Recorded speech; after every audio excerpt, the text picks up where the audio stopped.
ऐसे कई योद्धा थे जो महाभारत का युद्ध, जिसे कुरुक्षेत्र का युद्ध भी कहते हैं, में भाग लेने से वंचित रह गए। यह भी कह सकते हैं कि श्री कृष्ण की नीति के चलते ही ऐसा हुआ। आइए जानते हैं उन महान योद्धाओं के नाम। यदि वे इस युद्ध में होते तो यह संग्राम और भी चुनौतीपूर्ण और विनाशकारी हो सकता था। बर्बरीक, जिन्हें दुनिया का सर्वश्रेष्ठ धनुर्धर कहा जाता है, उनकी अद्भुत शक्ति का अंदाजा इसी से लगाया जा सकता है कि वह केवल अपनी 3 बाणों से ही अपने प्रतिद्वंदी की पूरी सेना का अंत करने की क्षमता रखते थे। युद्ध भूमि में भीम के पौत्र बर्बरीक ने पीपल के एक वृक्ष के नीचे खड़े होकर यह घोषणा की थी कि वे उसी पक्ष का साथ देंगे जो युद्ध में हार रहा होगा।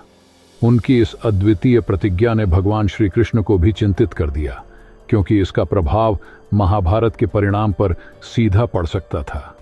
तब श्री कृष्ण ब्राह्मण का रूप धारण कर बर्बरीक के शिविर में पहुंचे और उनसे दान की याचना की।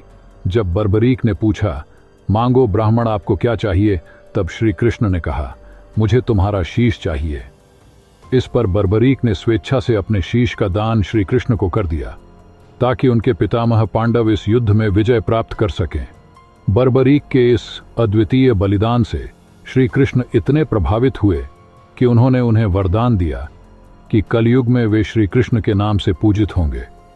जहां बर्बरीक का शीश रखा गया, वह स्थान आज खाटू के नाम से जाना जाता है और उन्हें खाटू श्याम के रूप में पूजा जाता है। कालयवन महाभारत काल की घटनाओं में एक महत्वपूर्ण किरदार है। पुराणों के अनुसार जरासंध ने मथुरा पर 18 बार आक्रमण किया, लेकिन 17 बार असफल रहा। अंतिम प्रयास में उसने कालयवन को मथुरा पर हमला करने के लिए प्रेरित किया। कालयवन ने मथुरा को घेर लिया और युद्ध के लिए मथुरा नरेश को संदेश भेजा। श्री कृष्ण ने इस चुनौती का उत्तर देते हुए कहा कि युद्ध केवल उनके और कालयवन के बीच होगा, ताकि सेना व्यर्थ नष्ट न हो। कालयवन ने यह प्रस्ताव स्वीकार कर लिया। युद्ध आरंभ हुआ, लेकिन श्री कृष्ण रणभूमि छोड़कर भागने लगे। कालयवन उनके पीछे पीछे दौड़ा और कृष्ण को पकड़ने के प्रयास में एक गुफा में घुस गया।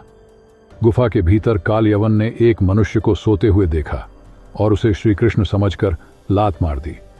जैसे ही वह मनुष्य जागा, उसकी दृष्टि कालयवन पर पड़ी और कालयवन उसी क्षण जलकर भस्म हो गया। वह तपस्वी और प्रतापी राजा मुचुकुंद थे, जो इक्ष्वाकु वंश के महाराजा मांधाता के पुत्र थे।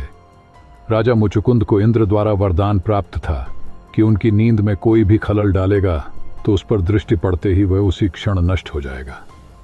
बलराम जी इस महासंग्राम में एक अनोखी स्थिति में थे। उनके लिए यह धर्म संकट का क्षण था। भगवान कृष्ण के बड़े भाई होने के नाते वे दोनों पक्षों से समान रूप से जुड़े हुए थे। दुर्योधन और अर्जुन दोनों उनके शिष्य थे। दोनों पर उनका एक समान स्नेह था। गदा युद्ध में दोनों को प्रशिक्षित करने वाले बलराम अब इस युद्ध में किसी एक पक्ष का समर्थन करने में असमर्थ थे। उन्होंने श्री कृष्ण से कई बार आग्रह किया कि उन्हें इस युद्ध से दूर रहना चाहिए, क्योंकि दुर्योधन और अर्जुन दोनों ही हमारे मित्र हैं।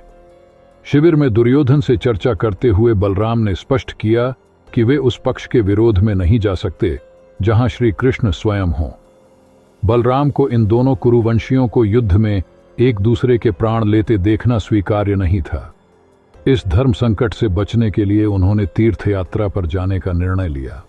एकलव्य महाभारत काल के महान धनुर्धरों में से एक, अपने अद्वितीय युद्ध कौशल के लिए प्रसिद्ध थे। प्रयाग इलाहाबाद के समीप गंगा तट पर स्थित श्रृंगवेरपुर राज्य के राजा निषाद राज हिरण्यधनु के पुत्र एकलव्य ने अपने पिता की मृत्यु के बाद राजगद्दी संभाली। उनकी राजधानी श्रृंगवेरपुर न केवल सुदृढ़ थी, बल्कि एकलव्य की नेतृत्व क्षमता के कारण एक शक्तिशाली राज्य बन चुकी थी। विष्णु पुराण और हरिवंश पुराण के अनुसार एकलव्य ने अपनी विस्तारवादी नीतियों के तहत जरासंध का समर्थन किया। जरासंध की सेना का हिस्सा बनकर एकलव्य ने मथुरा पर आक्रमण किया और यादव सेना को लगभग परास्त कर दिया। उनके इस कदम ने श्री कृष्ण को सीधी चुनौती दी। एकलव्य और श्री कृष्ण के बीच हुए भीषण युद्ध में एकलव्य वीरगति को प्राप्त हुए। शिशुपाल, जो जरासंध का खास सहयोगी और श्री कृष्ण की बुआ का पुत्र था, अपने समय का एक प्रभावशाली और शक्तिशाली राजा था। उसका श्री कृष्ण के साथ शत्रुता का आरंभ उसकी निजी महत्वाकांक्षाओं और आहत अहंकार से हुआ। शिशुपाल रुक्मिणी से विवाह करना चाहता था, और उसकी इस इच्छा को उसके मित्र रुक्म का समर्थन भी प्राप्त था। रुक्म ने रुक्मिणी का विवाह शिशुपाल के साथ तय कर दिया, लेकिन माता पिता और स्वयं रुक्मिणी श्री कृष्ण को अपना जीवन साथी मानती थी। श्री कृष्ण ने रुक्मिणी का हरण कर लिया और उनसे विवाह किया। यह घटना शिशुपाल के लिए अपमानजनक थी और तभी से वह श्री कृष्ण का कट्टर शत्रु बन गया। श्री कृष्ण ने शिशुपाल को अपनी बुआ का बेटा मानते हुए उसकी 100 गलतियों को माफ करने का वचन दिया था। शिशुपाल का अहंकार और दुष्टता बढ़ती गई और उसने श्री कृष्ण के खिलाफ बार बार अपमानजनक शब्दों का प्रयोग किया। जब शिशुपाल ने गलतियों की तय सीमा पार कर दी, तब श्री कृष्ण ने अपनी प्रतिज्ञा पूरी करते हुए उसका वध किया। महाभारत के युद्ध में जरासंध, काल्यवन, शिशुपाल और बर्बरीक जैसे योद्धाओं के अलावा भी पौंड्रक, नरकासुर जैसे कई और भी योद्धा थे जिन्होंने युद्ध में भाग नहीं लिया था, अन्यथा युद्ध का चित्र कुछ और ही होता। तो मित्रों, आज की वीडियो में बस इतना ही। अगर ये वीडियो पसंद आई हो तो इसे लाइक और शेयर जरूर कीजिएगा। यदि आप हमारे चैनल पर पहली बार आए हैं तो कृपया चैनल को सब्सक्राइब जरूर कीजिएगा। मिलते हैं फिर ऐसी ही एक और पौराणिक कथा के साथ। खुश रहिए, मस्त रहिए और अपना ख्याल रखिए। जय श्री कृष्ण।